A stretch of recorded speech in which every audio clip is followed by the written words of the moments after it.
The cold barrel of a revolver pressed against Callie Bennett's temple as her trembling voice carried through the crowded saloon in Whispering Pines, Colorado. "I was sold at auction like cattle," she declared, her eyes fixed on the sheriff who merely shook his head in disbelief. It was 1875, 10 years after the Civil War had ended, yet here she stood, a 22-year-old woman claiming something no one wanted to believe possible. "Miss Bennett, you've been making these wild accusations for days now," Sheriff Wilkins sighed, tipping back his hat. "No such auctions happen in these parts anymore. The war's over." The man holding the gun, one of Jeremiah Crawford's men, chuckled. "Just another Eastern girl spinning tales for attention," he sneered, pressing the revolver harder against her skin. Callie refused to lower her gaze. "I know what happened to me. I was brought west under false promises of work as a governess. Instead, I was drugged and sold to the highest bidder 3 nights ago." Laughter rippled through the saloon. Someone shouted, "And I suppose you escaped on a flying horse too." The humiliation burned through her veins, but Callie held her ground despite the gun at her head. She'd fled through the night, hiding in ditches and thickets until she'd reached this town, only to find no one would listen. "That's enough." A deep voice cut through the mocking laughter. The crowd parted as a tall figure stepped forward. His spurs clinked against the wooden floor as he approached, dusty from the trail. The stranger's face was weathered by sun and wind, his eyes the color of a storm-laden sky. "Take your iron off the lady." "This ain't your business, Archer," the gunman spat. "I'm making it my business." The cowboy Archer moved with the casual confidence of a man accustomed to danger. "Now, I said take your hand off her. Crawford won't like this interference. Crawford isn't here." Archer's hand hovered near his holster. "I am." The gunman hesitated, then slowly lowered his weapon. The saloon had gone quiet as a graveyard. Archer turned to Callie, his gaze softening. "Miss, I don't know you, and I don't know if what you're saying is true. But I know Crawford's operation, and I've heard rumors." He looked around the room, addressing the onlookers. "Shame on all of you. If even half of what she claims is true, there's a reckoning due." He turned back to Callie. "I'll give you freedom, miss, real freedom. Protection until we sort this out." Callie studied him, searching for deceit but finding none. "Why would you help me?" "Because someone should have helped my sister when she disappeared 3 years ago." His jaw tightened. "And because no one deserves to be treated as property." The sheriff cleared his throat. "Archer, you're new to these parts. Don't go stirring trouble based on a woman's hysteria." "Hysteria?" Archer's voice was dangerously quiet. "Is that what we call it when someone seeks justice?" The gunman backed toward the door. "Crawford will hear about this." "I'm counting on it," Archer replied, never taking his eyes off Callie. "Miss, if you're willing to trust me, I've got a horse outside in a place where you'll be safe." Callie hesitated. Trust had nearly gotten her killed once already. But the alternative was remaining in a town where she had no allies, facing men who wanted her silenced. "I don't even know your full name." "Archer Hayes," he said, extending his hand. "Former Union cavalry, current rancher, and a man who keeps his word." Callie took a deep breath, then placed her trembling hand in his. "Callie Bennett, and every word I've spoken is the truth." "I believe you," he said simply. "Now let's get you somewhere safe before Crawford's men return with reinforcements." As they stepped out into the dusty street, Callie felt the weight of stairs boring into her back. She had no idea if she could trust this stranger, but for the first time since her ordeal began, someone had offered her more than mockery and threats. Archer helped her onto his horse, a magnificent chestnut stallion, before mounting behind her. "Hold tight," he murmured, and they rode out of town as the sun began its descent behind the rugged Colorado mountains. Callie gripped the saddle horn, acutely aware of the stranger at her back. She'd escaped one captor only to place herself in the hands of another man she didn't know. Yet something about Archer Hayes felt different. Perhaps it was the gentle way he'd spoken to her, or how he'd stood against Crawford's men without hesitation. "My ranch is about 2 hours' ride," Archer explained as they left the town behind. "It's not much, but it's defensible." "Why are you doing this?" Callie asked again, needing more than his brief explanation in the saloon. Archer was silent for a moment, the only sound the steady rhythm of hoofbeats and the creaking of leather. My sister, Anna, came west to teach school. Her letters stopped suddenly. When I came looking, all I found were rumors about women disappearing. Some said they were taken by Indians, others blamed bandits. His voice hardened. But I found evidence of something organized, something evil. By the time I pieced it together, Anna's trail had gone cold. "I'm sorry," Callie said softly. "When I heard you speak up in that saloon, it was like hearing Anna's voice. I couldn't walk away." He paused.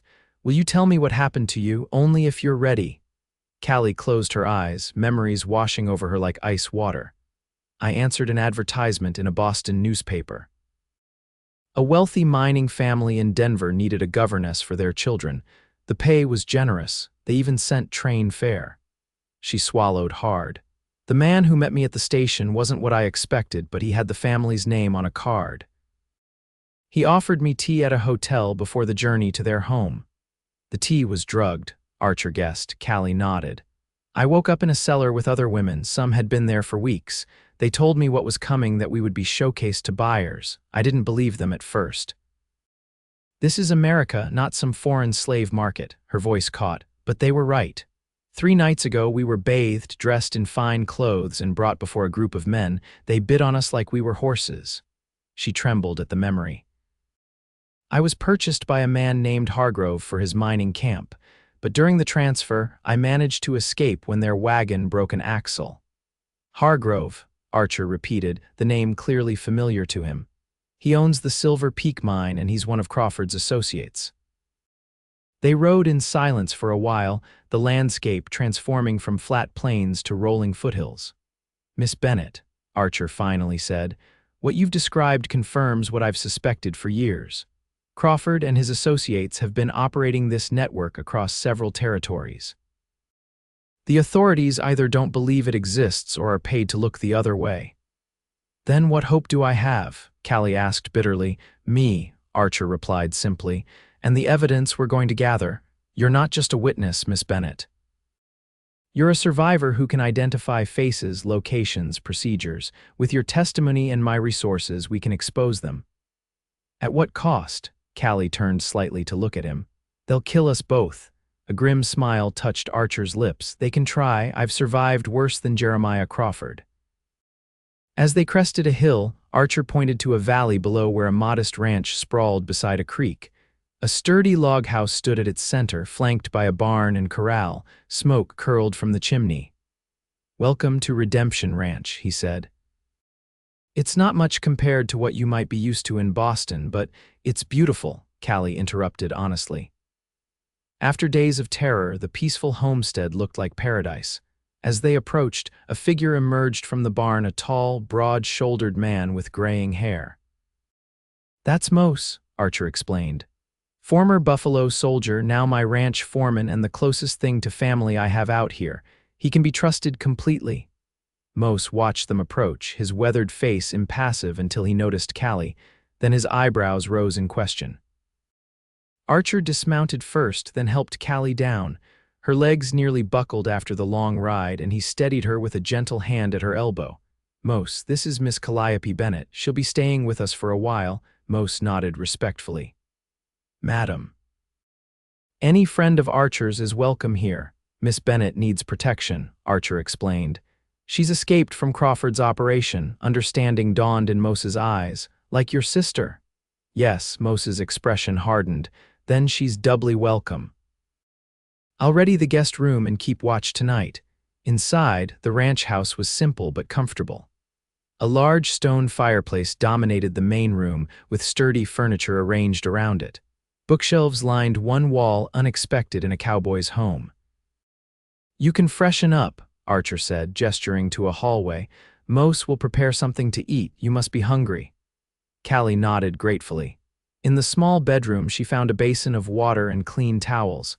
As she washed the dust from her face, she studied her reflection in the mirror. Dark circles shadowed her eyes, and her normally vibrant auburn hair hung limp around her pale face. She barely recognized herself. When she emerged, the smell of coffee and frying bacon filled the house. Mose had prepared a simple but hearty meal, and Callie suddenly realized she was ravenous. She ate without speaking, aware of Archer watching her with concern. "You should rest," he said when she'd finished.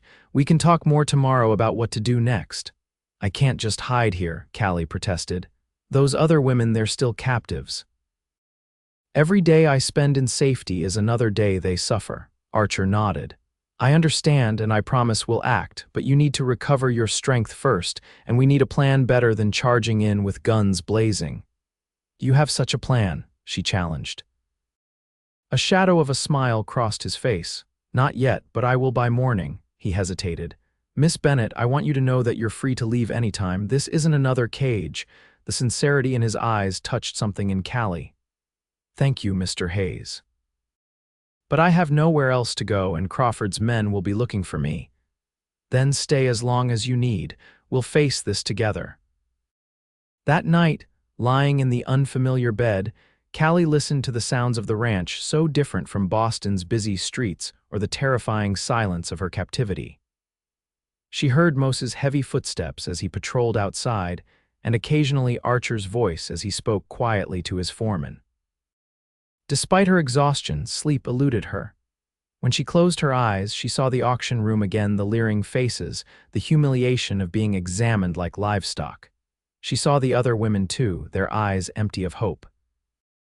Just before dawn, she gave up trying to sleep and wrapped herself in a blanket, stepping onto the small porch outside her room. The eastern sky was beginning to lighten, painting the mountains in delicate shades of pink and gold. "Couldn't sleep," Archer's voice startled her. He sat in a chair at the far end of the porch, a rifle across his knees. "No," she joined him, keeping the blanket tight around her shoulders. "Have you been out here all night?" "Most of it." Mose took the first watch. "You really believe they'll come for me?" Archer nodded. "Crawford can't afford to let you testify. You're the proof his operation exists." They sat in companionable silence, watching the sunrise transform the valley. "It's peaceful here," Callie observed. "Did you build all this yourself?" "Mostly. Bought the land 3 years ago when I came looking for Anna. Needed a base of operations." He gestured to the valley. "Found I had a knack for ranching. Now we run about 200 head of cattle and I breed horses on the side." "It suits you," she said honestly. "Though I wouldn't have taken you for a rancher when I first saw you." "No, what would you have guessed?" Callie studied him in the growing light. His face was too intelligent for a simple gunslinger, too weathered for a townsman.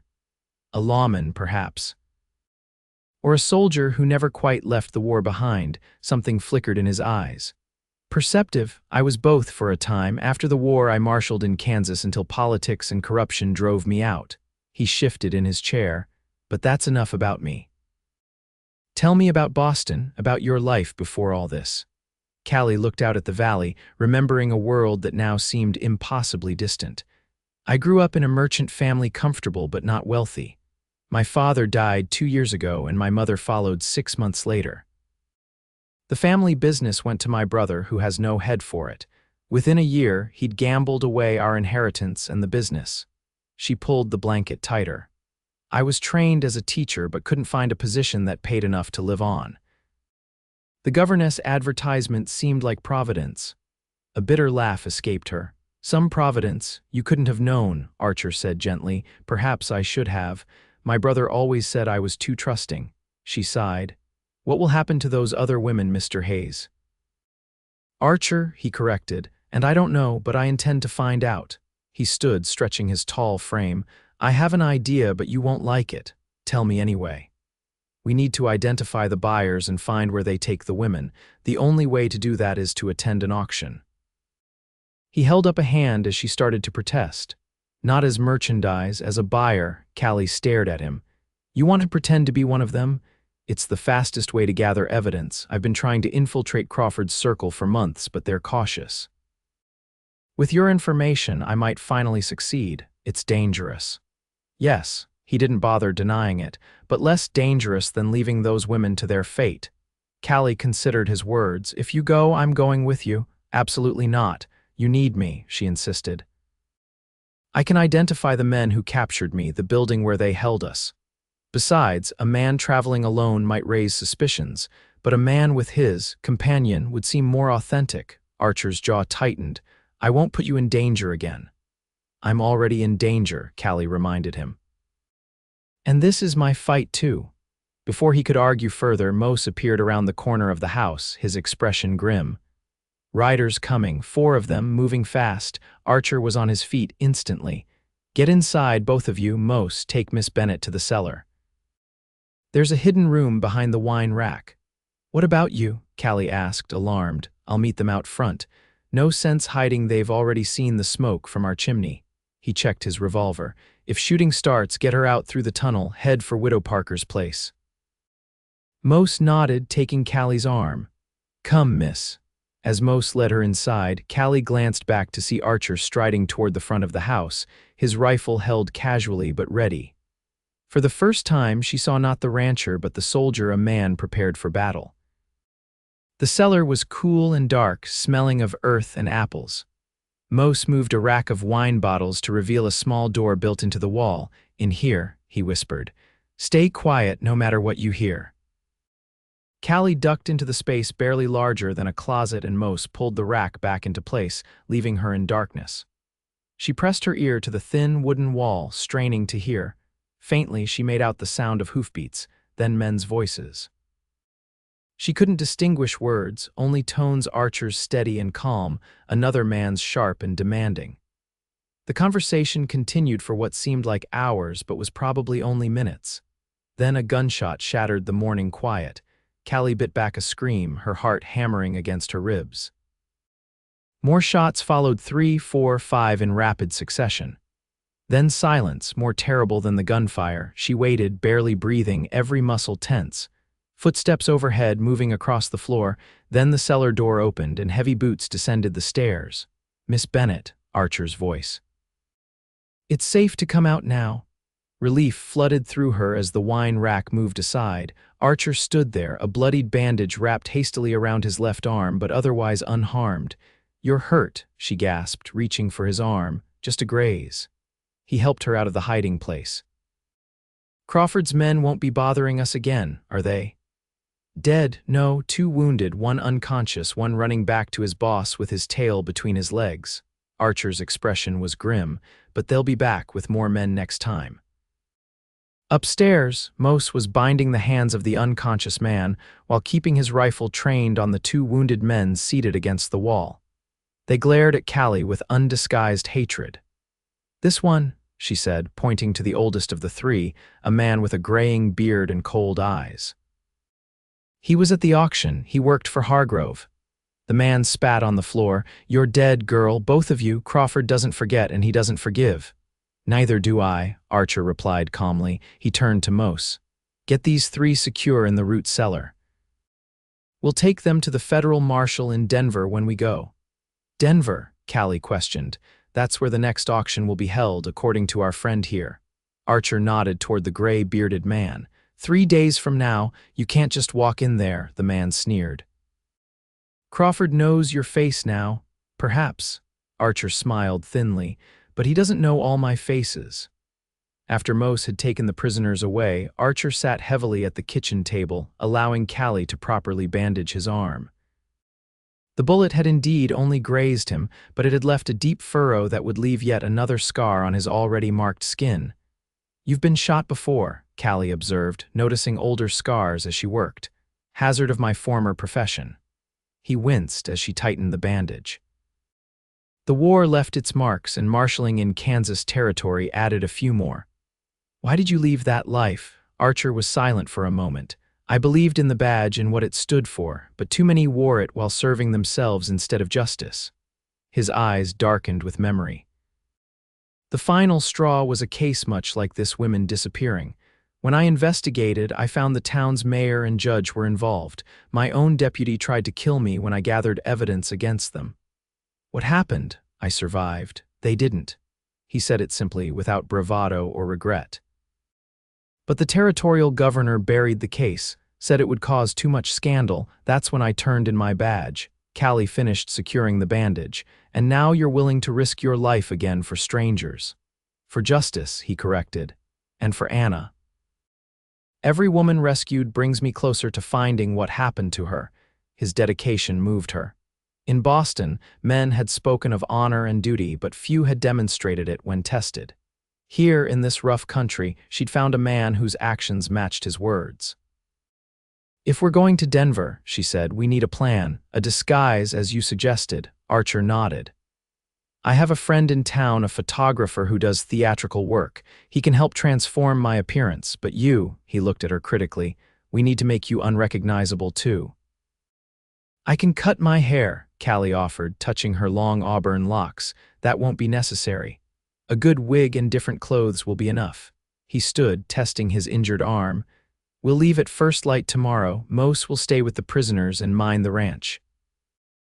That evening, as they prepared for the journey, Archer brought a small wooden box to the table. Inside lay a gleaming Remington Derringer, barely larger than his palm. "Do you know how to use a firearm?" he asked. Callie shook her head. "My father thought it unladylike."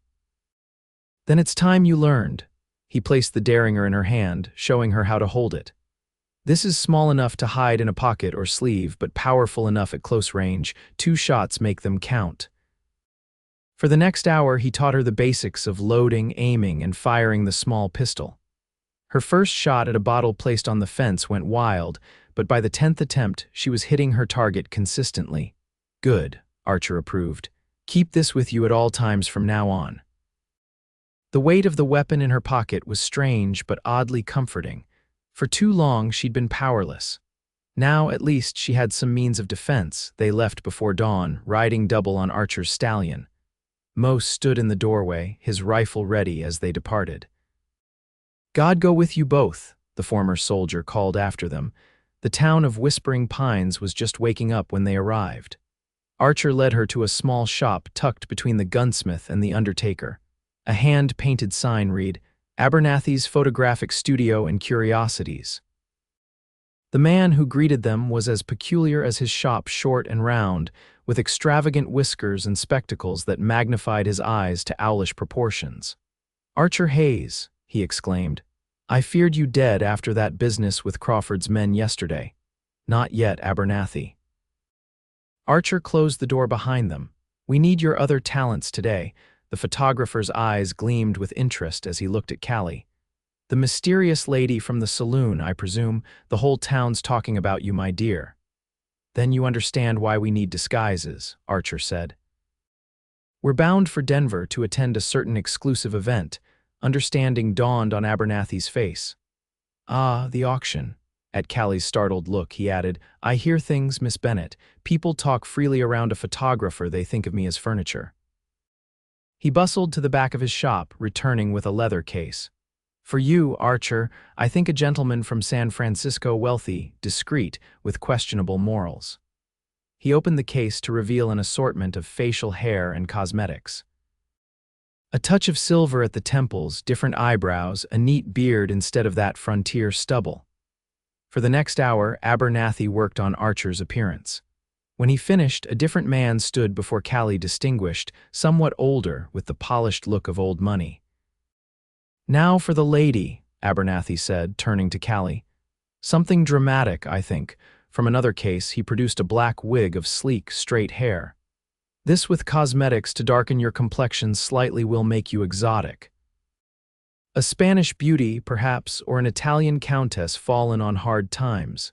When he finished, Callie hardly recognized herself in the mirror.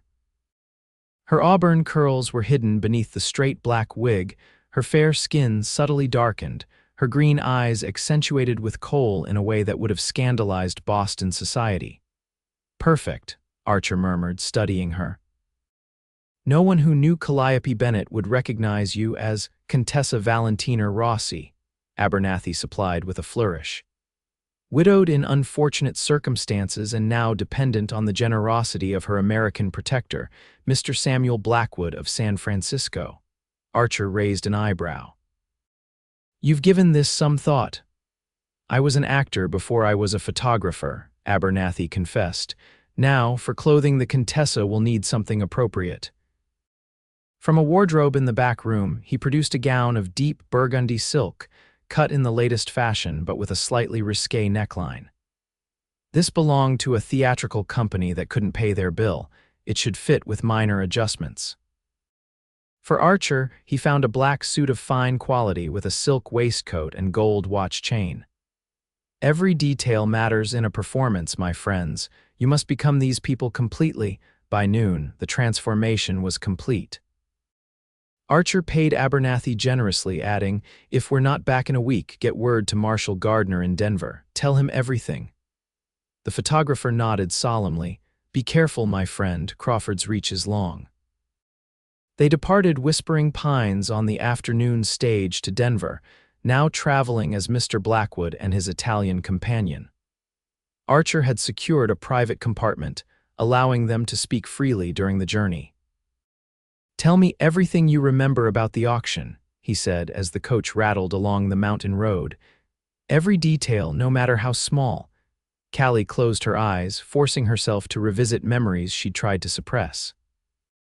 "It was held in a large house on the outskirts of town, a mansion, really. We were kept in rooms upstairs until the event. The auction itself was in a ballroom. Perhaps 30 men attended, all well-dressed, wealthy-looking. Would you recognize the house if you saw it again?" "Yes." "It had distinctive iron gates with a design of roses." Archer nodded. "That narrows it down. There are only a few estates that grand near Denver." The man in charge, not Crawford, but his representative, called himself Garrett, tall, thin, with a scar beside his right eye. "Elias Garrett," Archer confirmed. "Crawford's right-hand man. He handles the business side of their operation." Callie continued, describing the procedure of the auction, the way the women were presented, the bidding process. Each memory brought fresh pain, but she forced herself to be thorough. "The buyers used numbers instead of names," she finished. "And the women were given lot numbers. I was lot 7. Archer's expression had hardened as she spoke. "You're incredibly brave, Callie," he said softly, using her familiar name for the first time. Not many could revisit such memories with such clarity. "I'm not brave," she contradicted. "I'm angry and I want justice." "Then we'll get it." He took her hand briefly, squeezing it in reassurance. "In Denver, we'll be staying at the Brown Palace Hotel. It's where many of the buyers stay before auctions, according to our prisoner. We'll establish our presence, let word spread about Mr. Blackwood's interest in certain exclusive merchandise. And then we wait for them to approach us," he grimaced. "These people are cautious. They won't invite just anyone to their events. What if they don't approach us? They will." His confidence was absolute. A wealthy man new to the territory, traveling with a beautiful woman who is clearly not his wife, that's exactly the type they target. The journey to Denver took 2 days, with an overnight stop at a coaching inn. Archer insisted on separate rooms to maintain their disguise, though he slept in a chair outside Callie's door rather than leave her unprotected. Denver in 1875 was a city in transformation, part frontier town, part aspiring metropolis. The streets near the railroad station were crowded with wagons, carriages, and riders, while elegant new buildings rose alongside rough wooden structures from the gold rush days. The Brown Palace stood as a testament to Denver's ambitions, 5 stories of red stone and iron, with a grand entrance where liveried doormen greeted guests. As Mr. Blackwood and the Contessa Rossi arrived in a hired carriage, they created exactly the stir Archer had intended. "Remember," he murmured as they entered the lobby, "you're accustomed to luxury and attention. Nothing here impresses you." Callie nodded slightly, adopting the bored expression she'd seen on wealthy patrons at Boston's theaters. She kept her hand tucked into Archer's arm, playing the role of the exotic companion. The hotel manager himself showed them to their suite, a lavish set of rooms on the 4th floor, with velvet drapes and mahogany furniture. Once the doors closed behind the bellboy, Archer immediately began checking the room, looking behind pictures and under furniture. "What are you doing?" Callie asked, checking for listening devices. These places are often rigged to gather information on wealthy guests. He found nothing suspicious and finally relaxed slightly. "Now we wait. Word of our arrival will spread quickly." They dined that evening in the hotel's restaurant, deliberately seating themselves near a table of well-dressed businessmen. Archer played his role perfectly, the wealthy Californian bored with conventional society, dropping hints about seeking exclusive entertainments that Denver might offer. Callie watched with admiration as he worked the room, establishing his false identity with subtle touches, the way he examined the wine before accepting it. His casual mention of business interests in San Francisco, the proprietary way he touched her hand occasionally. She played her part too, speaking little but with a carefully practiced accent, letting her gaze wander around the room with aristocratic disdain. When she caught men staring at her, she met their eyes boldly before looking away, exactly as Abernathy had coached her. "You're a natural actress," Archer murmured as they returned to their suite. "If the law and teaching don't work out, you have a future on the stage." "I'll remember that," she replied dryly. "How long do you think before they approach us?" "Not long." I noticed at least 2 of Crawford's associates in the dining room. He helped her remove her shawl, his fingers lingering briefly on her shoulders. The touch sent an unexpected warmth through her body. "We've baited the trap. Now we wait for them to spring it." The next morning, an elaborately engraved invitation arrived with their breakfast tray. It requested the pleasure of Mr. Blackwood's company at a private social gathering that evening at an address on the outskirts of the city. The card was signed simply G. "Garrett," Archer confirmed, examining the invitation. "This is not the auction itself, but the preliminary event where they assess potential buyers." "Will I accompany you?" Callie asked. Archer hesitated. "It's dangerous." "No more dangerous than remaining here alone," she pointed out. "Besides, my presence adds authenticity to your disguise," he conceded with a nod. "But stay close to me at all times. If I say we leave immediately, no questions asked." Agreed. They spent the day preparing. Archer visited a gunsmith to purchase a small derringer for himself, Mr. Blackwood wouldn't carry a frontier revolver, and a jeweler to buy an ostentatious ring set with a large ruby. "Props," he explained. "Details matter." By evening, they were ready. Callie wore the burgundy gown with her black wig arranged in an elaborate style. Archer looked every inch the wealthy entrepreneur in his tailored suit, with just a hint of silver gleaming at his temples. A hired carriage took them to the address on the card, a mansion set back from the road behind ornate iron gates decorated with roses. Callie's heart raced as she recognized it. "This is it," she whispered. "This is where they held us." Archer squeezed her hand reassuringly. "Remember who you are tonight, not Callie Bennett, but Valentina Rossi. Show no recognition, no matter who you see." The gates opened as their carriage approached, and they proceeded up a curved driveway to the mansion's entrance.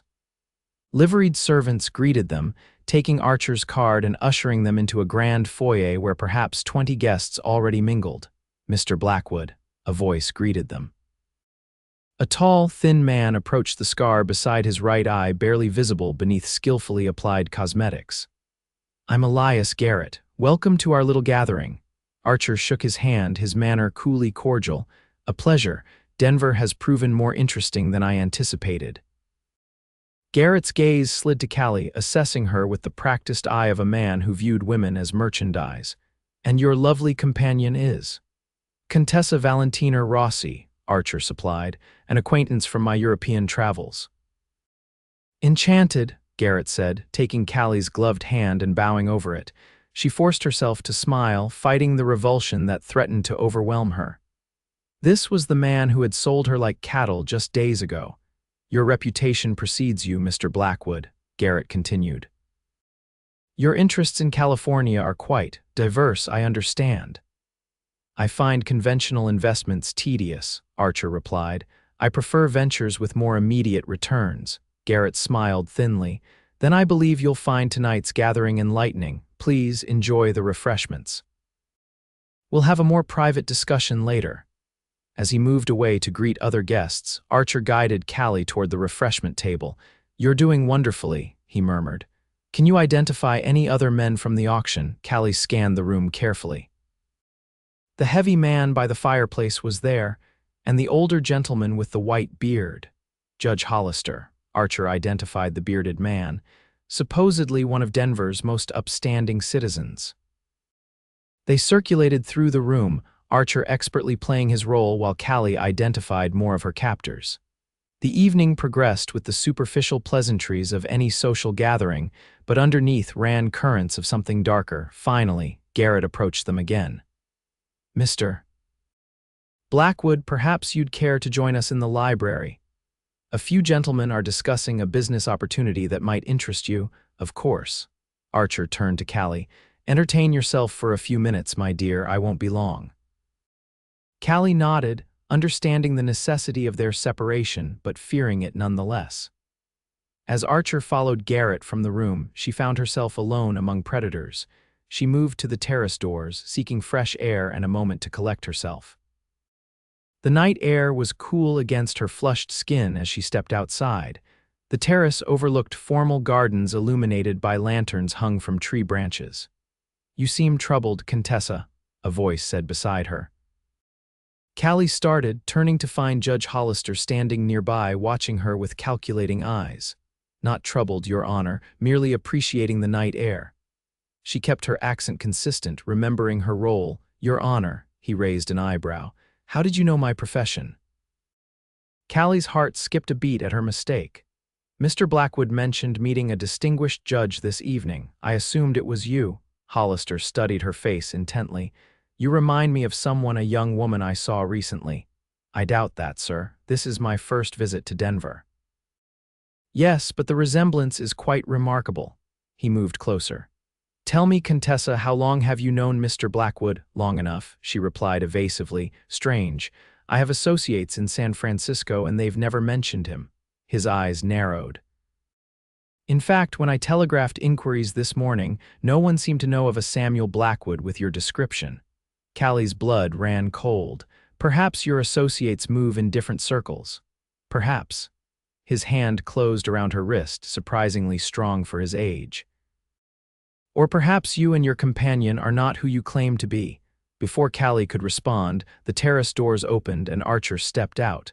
His expression remained pleasant, but Callie saw the dangerous glint in his eyes as he took in the scene. "Is there a problem, Judge Hollister?" he asked mildly. "I was just becoming better acquainted with your lovely companion," Hollister replied, maintaining his grip on Callie's wrist. "She has such an interesting face, familiar somehow." "The Contessa has that effect on people," Archer said, moving closer. "An unforgettable beauty." "Indeed." Hollister finally released Callie's wrist. "Mr. Garrett is asking for you, Blackwood, something about finalizing arrangements for tomorrow night's entertainment." "Excellent." Archer offered his arm to Callie. "Shall we, my dear?" As they returned inside, Callie whispered, "He knows, Archer. He recognized me." "I feared as much," Archer murmured. "We need to leave, but carefully. If we rush, they'll know for certain." They made their way toward Garrett, who stood near the main entrance in conversation with several men. His eyes narrowed slightly as they approached, but his smile remained fixed. "Ah, Mr. Blackwood, I trust the discussion in the library was informative." "Most enlightening," Archer confirmed. "I'm quite interested in tomorrow night's opportunity. However, the Contessa is feeling unwell. The altitude, perhaps. We should return to our hotel." Garrett's smile didn't reach his eyes. "A shame to leave so early. Perhaps the Contessa would like to lie down upstairs. We have ample guest rooms." "You're too kind," Callie said, forcing warmth into her voice. "But I prefer my own accommodations when indisposed." "As you wish." Garrett signaled a servant. "Please see that Mr. Blackwood's carriage is brought around." As they waited in the foyer, Callie felt the weight of stares from all sides. Hollister had joined a group of men who watched them with undisguised suspicion. She maintained her composure with effort, keeping her hand steady on Archer's arm. When the carriage finally arrived, Archer helped her in with elaborate courtesy. As they pulled away from the mansion, Callie released a shuddering breath. "They know," she whispered. "Hollister recognized me." "Yes." Archer's expression was grim. "We won't be returning to the hotel. They'll be waiting for us there." "Where will we go?" "I have a friend, a newspaper editor, who's been investigating Crawford for years. His office has a back room where we can stay tonight." He rapped on the carriage roof, calling new directions to the driver. The newspaper office was dark when they arrived, but a light still burned in a window on the second floor. Archer led Callie through an alley to a back entrance, knocking in a distinctive pattern on the door. After a moment, it opened to reveal a lean man with ink-stained fingers and a harried expression. "Hayes," he said in surprise, then looked at Callie and her finery. "What in blazes? We need sanctuary, Daniel," Archer interrupted. "Crawford's people are after us." The editor ushered them inside without further questions, locking the door behind them. "Upstairs, quickly. The press room is empty this time of night." In a cluttered office above the printing floor, Archer quickly explained their situation while Callie removed her wig and wiped away the makeup that had transformed her into the Contessa. "So you've finally found proof of the auctions," Daniel said when Archer finished. "I've been trying to expose Crawford for years, but witnesses always disappear before they can testify." "This witness won't disappear," Archer said firmly. "Miss Bennett is under my protection." Daniel studied Callie thoughtfully. "You're a brave woman, Miss Bennett." "Not many would have the courage to go back into that viper's nest." "Not brave," she repeated her earlier words to Archer, "just determined to see justice done." "We need to get word to Marshal Gardner," Archer said. "Tonight's gathering gave us names, faces, confirmation of tomorrow's auction. With federal badges, we could raid the place." Daniel shook his head. "Gardner left for Cheyenne yesterday, won't be back for a week," Archer cursed under his breath. "Then we proceed with the original plan. We attend the auction, gather evidence, identify as many buyers as possible." "That's suicide," Daniel protested. "If Hollister recognized Miss Bennett, they'll be watching for you both." "Not as ourselves," Archer countered. "We need new disguises, different personas entirely." Daniel ran a hand through his thinning hair. "I have theatrical friends who could help, but it's risky. Crawford's network is extensive. It's our only option." Archer turned to Callie. "Unless you want to leave now, I can arrange safe passage back east." Callie straightened her shoulders. "I didn't come this far to run away." "Those women need help, the same help no one offered me." Archer's eyes softened as he looked at her. "Then we'll see this through together." Daniel sighed in resignation. "There's a cot in the back room. You can rest there while I contact my theatrical friend. By morning, we'll have new identities for you both." The back room proved to be little more than a closet with a narrow cot, barely wide enough for one person. Archer insisted Callie take it while he kept watch in a chair by the door. "You need rest too," she protested. "I've gone longer without sleep," he assured her. "Rest now. Tomorrow will test us both." Despite her exhaustion, Callie found sleep elusive.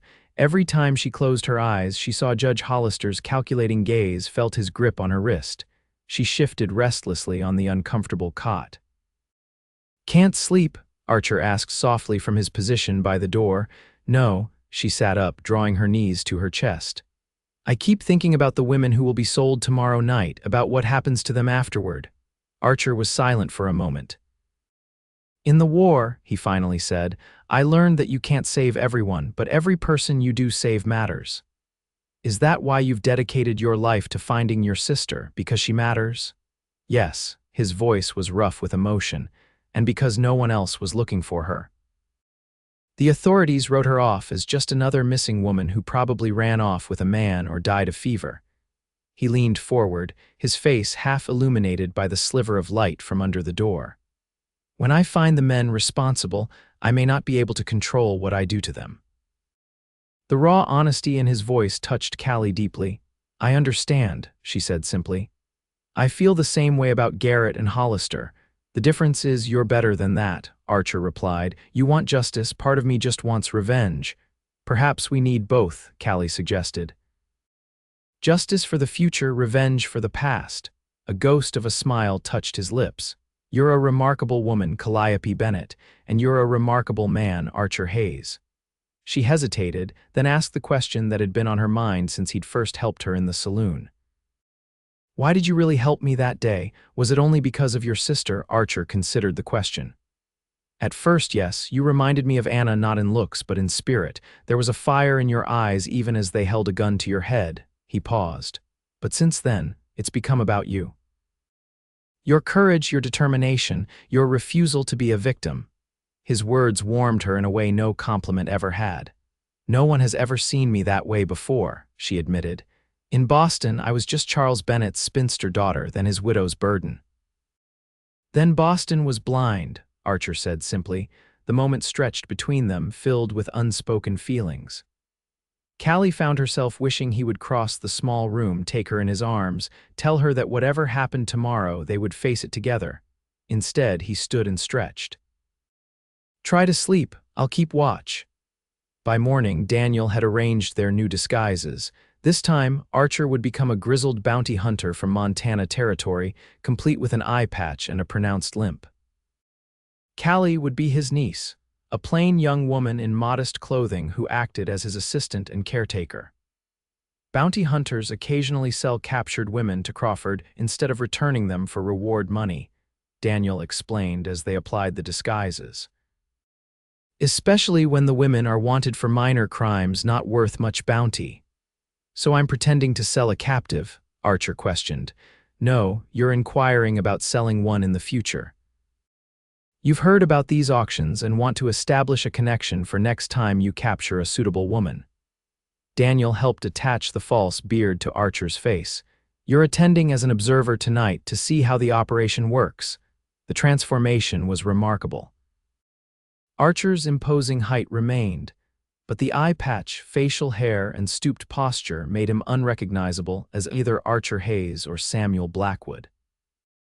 Callie's disguise was simpler, her hair hidden under a plain bonnet, her figure concealed by a shapeless dress, her face aged with subtle makeup that added lines around her eyes and mouth. Daniel provided them with forged papers identifying them as Jeremiah Tate and his niece Mary from Helena, Montana. These should withstand cursory examination, he said, but avoid prolonged conversations with anyone who might know Montana well. How do we get into the auction? Callie asked. They won't have sent Mr. Tate an invitation. Already arranged, Daniel replied. My contact, a man who's been helping me investigate Crawford for years, will meet you at the Golden Eagle Saloon at 7. He has connections to get you inside. Can he be trusted? Archer asked skeptically. With your lives, Daniel assured him. He has more reason than most to see Crawford destroyed. At dusk, they made their way to the Golden Eagle, a rough establishment near the stockyards. Inside, the air was thick with smoke and the smell of cheap whiskey. Men in dusty trail clothes crowded the bar while painted women circulated among the tables. Archer, now fully embodying the gruff bounty hunter, led Callie to a corner table. Stay close, he muttered. This ain't the kind of place for a decent woman. Callie kept her eyes downcast as befitted her role as the plain, dutiful niece. She felt the stares of the saloon patrons curious rather than lustful, given her dowdy appearance. It was a novel experience after the attention her Contessa disguise had attracted. They'd been there perhaps 20 minutes when a man approached their table, tall and broad-shouldered, with a seamed face and graying black hair. Something about him seemed vaguely familiar to Callie, though she couldn't place him. Tate, the man inquired gruffly. Archer nodded once. You Daniel's friend, name's Watson, heard you're interested in tonight's special event. The man sat without invitation, signaling for drinks. Daniel says you're trustworthy, but I need to hear it from you. Why you want in? Archer leaned forward, his voice low. Brought in a girl last month, pretty thing, wanted for passing counterfeit bills in butt. Reward was $50. Met a fella who said I could have got $500 for her at a certain type of auction. He shrugged. Figured I'd see how it works for next time. Watson studied him through narrowed eyes. And the girl, he nodded toward Callie, my sister's child, takes care of me since I lost the eye. Archer tapped his patch. She don't speak much, simple if you take my meaning. Callie kept her gaze fixed on the scarred tabletop, playing her role. Watson's scrutiny made her skin crawl, but she didn't flinch. After a long moment, Watson seemed satisfied. Auctions at the same place as last night's gathering. Tell the guard at the gate that Watson sent you to see the merchandise. They'll let you in, but you won't be allowed to bid this first time. Observation only. Fair enough, Archer agreed. Watson stood, leaving his untouched drink. One more thing. They search everyone at the door. No firearms allowed inside. After he'd gone, Archer and Callie sat in silence for several minutes. Finally, Archer murmured, "Something about him troubles me." "He seemed familiar," Callie whispered back, "but I can't place him. We'll proceed carefully." Archer finished his whiskey. "Remember, if anything goes wrong, your safety is the priority. Get out if you can, find Daniel, tell him everything." "I won't leave you," Callie said firmly, Archer's good eye fixed on her intently. "Promise me, Callie, I couldn't bear it if you were captured again because of me." The emotion in his voice surprised her. "I promise to be careful," she compromised, "but we're in this together now." The mansion looked different at night, more ominous, with lights blazing from every window and armed guards patrolling the grounds. Archer and Callie approached the gates, maintaining their disguises meticulously. "Watson sent us," Archer growled to the guard. "Come to see the merchandise." The guard eyed them suspiciously but opened the gate. Through the side entrance, everyone gets searched. As Watson had warned, they were thoroughly searched inside the door. Archer surrendered a small knife, but the guards missed the hairpin Callie had modified into a lockpick, hidden in her severe bun. The auction was held in the same ballroom as the previous night's gathering, but the elegant furniture had been replaced with rows of chairs facing a small raised platform. Perhaps 40 men had already assembled, representing every strata of frontier society from rough miners to elegantly dressed bankers and lawyers. Archer and Callie took seats near the back, where they could observe the entire room. Callie's heart pounded painfully in her chest as she recognized more faces from her own ordeal. Judge Hollister sat in the front row, deep in conversation with a portly man in an expensive suit. At precisely 9 o'clock, Elias Garrett appeared on the platform. The room fell silent as he surveyed the audience. "Gentlemen, welcome to our monthly gathering. Before we begin, I must address a security concern." His cold gaze swept the room. "We have reason to believe that imposters attempted to infiltrate our circle last night, individuals who may be connected to law enforcement." Murmurs of alarm rippled through the crowd. Callie felt Archer tense beside her. "Rest assured," Garrett continued, "the matter is being handled. However, we ask that you report any suspicious persons or questions. Our mutual discretion protects our mutual interests." With that ominous warning, he gestured to an assistant. "Now, to the evening's offerings. We have 7 lots tonight, each with unique qualities to recommend them." Callie's stomach churned as the first woman was led onto the platform, a young blonde, perhaps 19, her eyes vacant with laudanum or fear. Garrett described her as fresh from Philadelphia, educated at a finishing school, suitable for domestic duties or companionship. The bidding began at $300 and quickly escalated to $800. Callie dug her nails into her palms, fighting the urge to scream or flee as the young woman was sold to a silver mine owner from Nevada. One by one, women were brought forward, described like livestock, and sold to the highest bidder. Callie recognized several from her captivity, women who hadn't managed to escape as she had. Their eyes held the same despair she had felt. Beside her, Archer maintained his disguise perfectly, occasionally grunting in appreciation or nodding at particularly high bids. But Callie could feel the tension radiating from him, see the whiteness of his knuckles as he gripped his walking stick. The 6th woman was brought forward, a tall, slender figure with dark hair that fell in waves to her waist. Unlike the others, her head was held high, her expression defiant despite the bruise darkening one cheekbone. "Lot 6 has been with us longer than usual," Garrett explained. "Spirited, as you can see, but that can be corrected with proper handling. Originally from Kansas, educated musical talents." As the woman turned to face the audience, Callie heard Archer's sharp intake of breath. Following his gaze, she studied the woman more carefully, the proud set of her shoulders, the familiar shape of her eyes. "Anna," Archer whispered, so softly only Callie could hear. "My God, it's Anna." For a terrifying moment, Callie thought he might leap from his seat, abandon their disguises, and rush the platform. She placed a restraining hand on his arm, feeling the tremors running through his body. "We can't act yet," she breathed. "We'll lose everything." The bidding for Anna Hayes began at $500.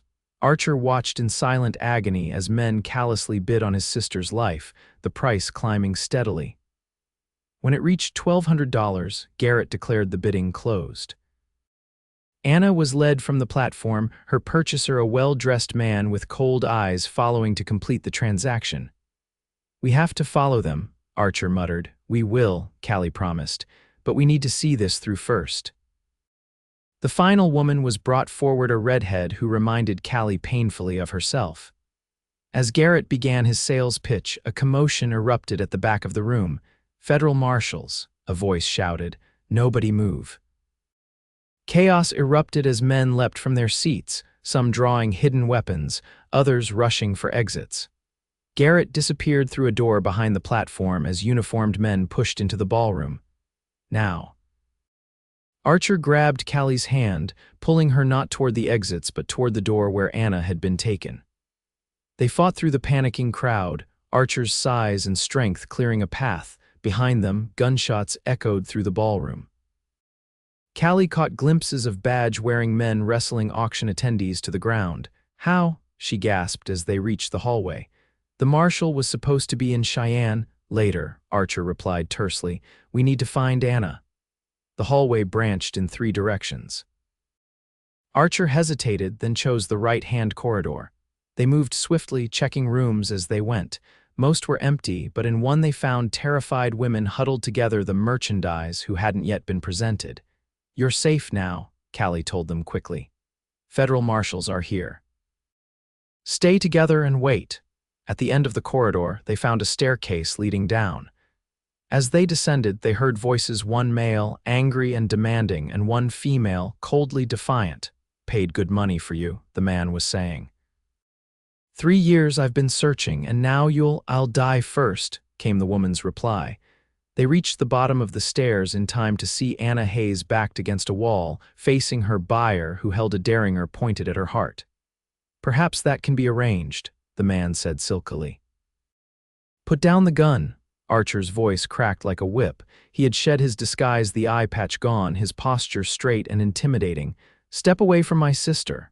The man whirled in surprise, keeping his weapon trained on Anna. "Hayes," he spat, "I should have known." Watson said someone was asking questions. "Watson," Archer repeated, understanding dawning. "He's working for you. He's working for whoever pays him," the man replied. "Today that was me." Callie stayed slightly behind Archer, assessing the situation. The narrow hallway offered little cover. The man's derringer was aimed steadily at Anna, whose eyes had widened in recognition at her brother's voice. "Archer?" she whispered, hope and disbelief mingling in her voice. "It's me, Anna. I've been looking for you for 3 years." Archer took a careful step forward. "This ends now."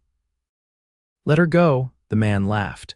"So you can take me to jail? I think not. Here's what's going to happen. I'm leaving with your sister. You're going to let me, or I'll put a bullet through her heart." "You'll never make it past the marshals upstairs," Callie said, drawing his attention. The momentary distraction was all Archer needed. He lunged forward with shocking speed, knocking the man's arm upward as the derringer discharged. The bullet buried itself in the ceiling as Archer's fist connected with the man's jaw, sending him crashing into the wall. Anna didn't waste the opportunity. She drove her knee into her captor's stomach, then slammed her elbow into his face when he doubled over. The man collapsed, unconscious. For a moment, brother and sister stared at each other, 3 years of separation hanging between them. Then Anna flew into Archer's arms with a sob. "I knew you'd come," she wept against his chest. "I never gave up hope." Archer held her tightly, his own eyes wet. "I never stopped looking," he promised, "not for one day." Callie watched their reunion with tears in her eyes, deeply moved by the depth of their bond. After giving them a moment, she approached gently. "We should go upstairs. The marshals will need our help identifying everyone involved." Anna looked at her curiously. "Who is this, Archer?" "This is Callie Bennett," Archer said, his voice filled with a warmth that made Callie's heart skip. "The bravest woman I've ever known besides my sister, of course." "You found each other," Anna said, looking between them with understanding. "In all this darkness, you found each other." Upstairs, they discovered that the raid had been remarkably successful. Marshal Gardner had returned early from Cheyenne after receiving an urgent telegram from Daniel.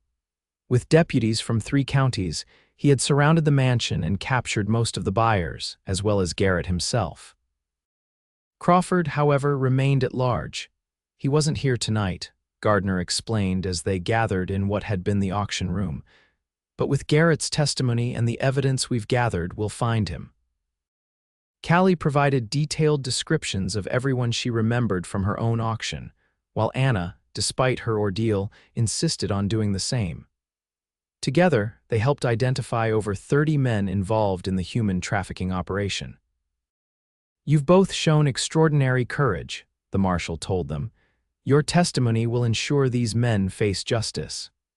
As dawn broke over Denver, Callie found herself sitting on the mansion's terrace with Archer and Anna.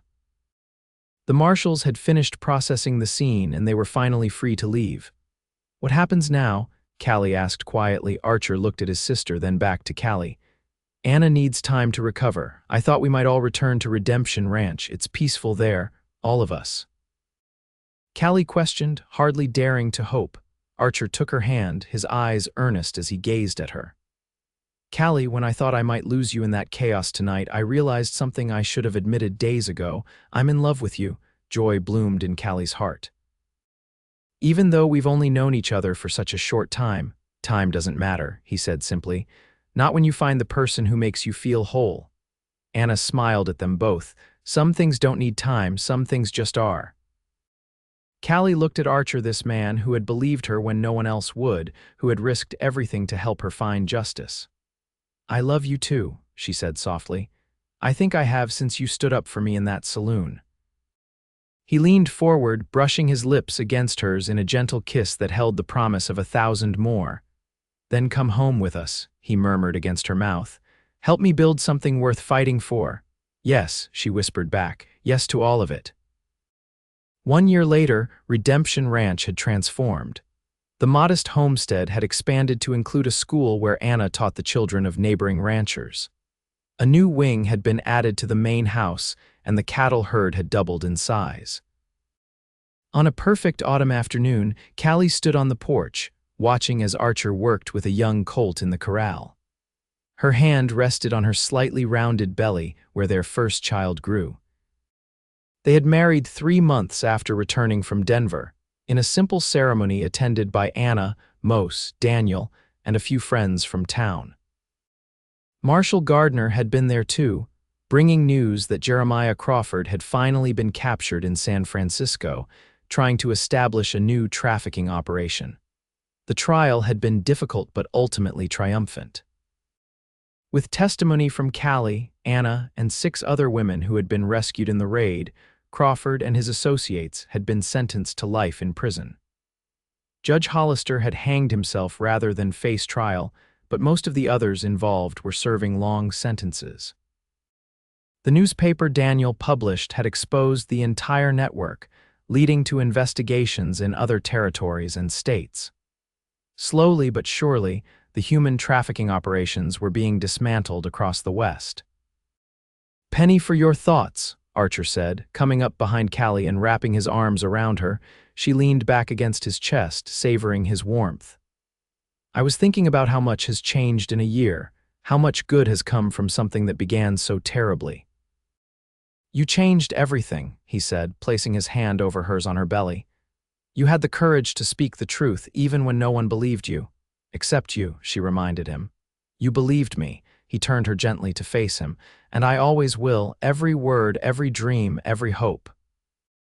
Callie reached up to touch his face, marveling at how this man, once a stranger who had offered freedom when she needed it most, had become the center of her world. "I never thought I'd find this," she admitted. Safety, purpose, love, they seemed like impossible dreams after what happened. "Not impossible," he corrected her, "just waiting for the right time, the right place." He kissed her softly. "The right people." From the house, Anna's voice called them to dinner. As they walked hand in hand toward the home they had built together, Callie reflected on the journey that had brought her here, from captivity to freedom, from disbelief to vindication, from fear to love. They had faced darkness together and emerged into light. And in that light they had found not just justice, but something far more precious, a future built on truth, strength, and unwavering love. As they crossed the threshold, Archer paused to kiss her once more. "Welcome home, Callie Hayes," he whispered. "Forever and always, welcome home."